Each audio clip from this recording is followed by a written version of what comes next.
نواز شریف کی fan following ہے, آصف علی زرداری کی فین فالوئنگ ہے, chief of army staff general Asim Munir کی فین فالوئنگ ہے. تو کیا فین فالوئنگ کی بنیاد پر یہ کہا جائے کہ یہ بہت پاپولر ہیں؟ کیا پاپولیرٹی کا اندازہ اس سے لگایا جا سکتا ہے کہ سڑکوں پر نکلو, آگ لگاؤ, جلاؤ گراؤ کرو, انتشار پلاؤ, ریاست کی ثانوی حیثیت کو چیلنج کرو, ریاست کی ریٹ کمپرومائز کرو, اور اس کے بعد کہو کہ جی ہم نے کچھ نہیں کیا؟ آ بیل مجھے مار, وہ والا صاحب ہے نا کہ آ بیل مجھے مار. تو عمران خان صاحب نے جو پاکستان کے ساتھ کیا سر, اس کی معافی کوئی نہیں ہے. اس سسٹم نے ان کو معاف نہیں کرنا. یہ میری بات لکھ لیں, یہ میری بات لکھ لیں کہ یہ سسٹم عمران خان کو معاف کرنے کے لیے کسی صورت تیار نہیں ہے.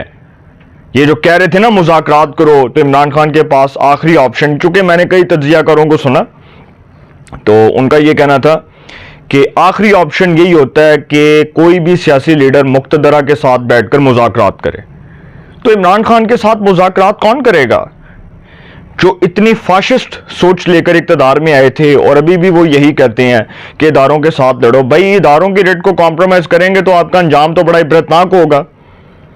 آپ نہیں جانتے کہ محترمہ شہید بینظیر بھٹو صاحبہ کے ساتھ, نواز شریف کے ساتھ, گیلانی کے ساتھ ماضی میں کیا ہوا. آپ یہ بہت اچھی طرح جانتے ہیں اور آپ کو اس بات کا ادراک ہے, بخوبی اندازہ ہے کہ اگر آپ اداروں کے ساتھ پنگا لیں گے تو ادارے آپ کو نہیں چھوڑیں گے, ادارے آپ کو معاف نہیں کریں گے. آپ آرمی چیف کو کہیں کہ جی امپائر, تھرڈ امپائر, آپ چیف جسٹس کو کہیں تھرڈ امپائر, اور پھر آپ اداروں کو بیٹھ کر للکاریں اور ان کو بیٹھ کر آپ برا بھلا کہیں, اور ان کے لیے عوام کے دلوں میں آپ نفرت پیدا کریں. اپنے ووٹرز کو آپ کہیں کہ جی سوشل میڈیا کے اوپر بیٹھ کر آپ نے 25-25 ہزار روپیہ جو ہے ماہانہ تنخواہ لینی ہے, اور اس کے اوپر آپ نے کرنا کیا کہ گالیاں دینی ہیں, ٹرولز لکھنے ہیں, اداروں کے خلاف زہر اگلنا ہے, اداروں کے خلاف عوام کے دلوں میں نفرت پیدا کرنی ہے. صرف یہ کام کرنا ہے جو انہوں نے اسلام آباد میں کیا. یہ 9 میں ہی ہے نا, یہ اس کو 9 میں کہیں یار, کہ آپ کس طرح سے سڑکوں پر نکلے, کس طرح سے آپ نے املاک کو نقصان پہنچایا, کس طرح آپ نے ایف سی کے اہلکاروں کے اوپر, رینجرز کے اوپر, پولیس کے جو ہے وہ ہمارے اہلکاروں کے اوپر آپ نے شیلنگ کی. کیا کیا کرتے رہے آپ. علی امین گنڈا پور کو کون سی چڑیلیں کھا گئیں, کون سی بلائیں کھا گئیں. میں ابھی جیو پر دیکھ رہا تھا اور وہ سی سی ٹی وی میں انہوں نے دکھایا کہ علی امین گنڈا پور صاحب فرار ہو رہے ہیں. انہوں نے کالے رنگ کا کوئی, میرا خیال ہے کوئی شلوار قمیض پہنی ہے, کوئی بتا رہے ہیں کوئی سوٹ پہنا ہوا ہے, تو وہ وہاں سے نکل رہے ہیں. علی امین گنڈا پور اس سچویشن میں نہیں ہے کہ وہ عمران خان کے کہنے پر اداروں سے لڑائی لیں.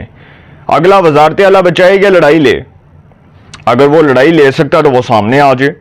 تو یہ ایک فیصلہ ہوا ہے کہ کے پی کے اندر فیصلہ ہوا ہے کہ کے پی کے اندر حکومت یہ سوچ بچار کر رہی ہے کہ گورنر راج لگا دیا جائے.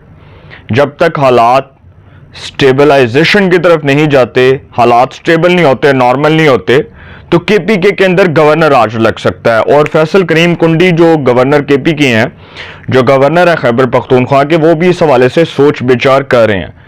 بلکہ اس حوالے سے زرداری اور شہباز شریف صاحب جو ہیں وہ آن بورڈ ہوں گے, اور جب اتحادیوں کا کوئی ہوگا, اجلاس ہوگا یا ان کی کوئی ملاقات ہوگی, تو اس میں یہ فیصلہ ہو جائے گا. تو کے پی کے اندر تو سر آپ کو پتہ ہے کہ ایک ایسی جماعت کی قومت ہے جو پاکستان میں آگ لگانا چاہتی ہے, جو پاکستان کے حالات کو ایک سوچی سمجھی سازش کے تحت خراب کرنا چاہتی ہے. اور جب عمران خان اقتدار میں تھے تو اس وقت بھی ان کی یہی سوچ تھی کہ جیلوں میں ڈالو, ان کو پکڑو, ان کے خلاف ریفرنسز دو, جھوٹے مقدمات بناؤ, تو کچھ بھی ثابت نہیں ہوا. تو اب وہ جو کرنا چاہ رہے ہیں, جو وہ ثابت کرنے کی کوشش کر رہے ہیں, اب بھی کچھ ثابت نہیں ہو سکتا.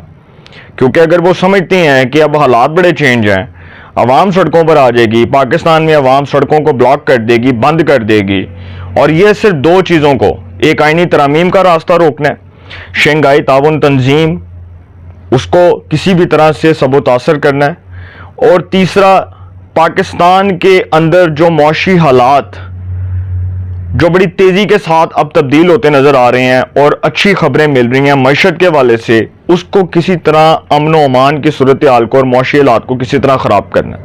ٹارگٹ یہ ہے, اور اس ٹارگٹ کو پایا تکمیل تک پہنچانے کے لیے عمران خان کو سپورٹ کرنے والی قوتیں جو پروجیکٹ عمرانیہ کی محبت میں گرفتار ہیں, اور جن کی ایفیلیشنز ہیں نا, ایفیلیشنز بھی تو ہوتی ہیں نا کچھ لوگوں کی, تو اس میں باہر کی جو کچھ قوتیں ہیں وہ بھی ملوث ہیں.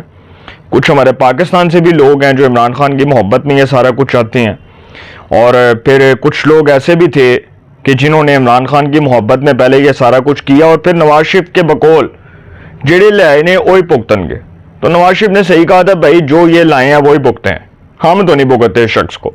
تو سر پتہ چل گیا، 9 مئی کی صورت میں بھی پتہ چل گیا، اسلام آباد میں مظاہروں کی صورت میں بھی پتہ چل گیا کہ کون ملک دشمن ہے، کون پاکستان کے حالات کو خراب کرنا چاہتا ہے، کون پاکستان کے اندر امن و امان کی صورتحال کو عدم استحکام کی طرف لے کر جانا چاہتا ہے، کون چاہتا ہے کہ پاکستان کے اندر معاشی حالات ابتر ہو جائیں، کون چاہتا ہے کہ پاکستان کے اندر آگ لگ جائے، نفرت کی سیاست کو پروان چڑھایا جائے اور عوام سڑکوں پر آ جائے اور اداروں کی ثانوی حیثیت کو چیلنج کر کے اداروں کو ہی ختم کر دیا جائے۔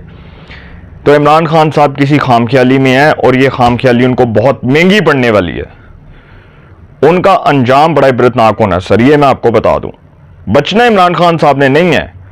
اور جو یہ بات کر رہے تھے نا، پہلے سٹیٹمنٹس آئے کہ علی امین گنڈا پور گرفتار ہو گیا ہے، پھر کہا گیا اغوا ہو گیا ہے، پھر کہا گیا کہ جی وہ جو کے پی کے ہاؤس ہے ادھر نظر بند ہو گیا ہے، ادھر ایف سی کے اہلکار کھڑے ہیں، رینجرز کھڑی ہے، پولیس کھڑی ہے، تو علی امین گنڈا پور نس گیا سر، وہ بھاگ گیا۔ تو عمران خان صاحب کے بارے میں صرف اتنی بات کرنی ہے کہ آج میں زد میں ہوں تو کوئی خوشگما نہ رہے، آج میں زد میں ہوں تو کوئی خوشگما نہ رہے، چراغ سب کے بجھیں گے ہوا کسی کی نہیں۔ اپنی رائے کا کمنٹس میں ضرور اظہار کیجئے گا۔ انشاءاللہ ایک نئے سیگمنٹ کے ساتھ پھر ملاقات ہوگی۔ اپنا بہت خیال رکھیے گا۔ اعلیٰ نگہبان۔